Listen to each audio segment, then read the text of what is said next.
My name is Tristan G. Marso, 18 years old, from Morawa City of San Fernando, Loño. And my favorite food is sinigang na baboy.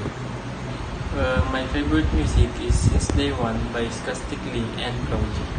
And my favorite colors are white and black. My hobbies are playing online games and watching movies in Netflix.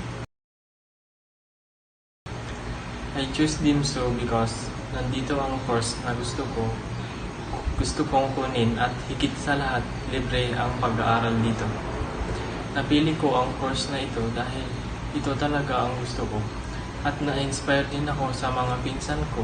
Curious ako kung paano ginagawa at ginagamit ang technology at excited ako na matutunan at makita kung paano nila ito ginagawa.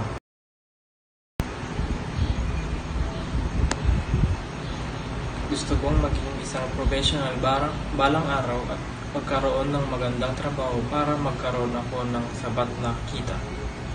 Kapag nakapagtapos ako, plano kong magtrabaho at tumulong sa aking pamilya. Gusto kong masuklian ang lahat ng sakripisyo ng aking mga magulang. At ang lahat ng ginawa nila para mapag-aral ako. Pangarap ko na balang araw ako naman ang magbibigay sa kanila ng mga magandang buhay bilang pasasalamat sa kanilang pagmamahal at pagsuporta sa akin. Once again, ako si Tristan G. Marso at salamat sa panonood. Once again,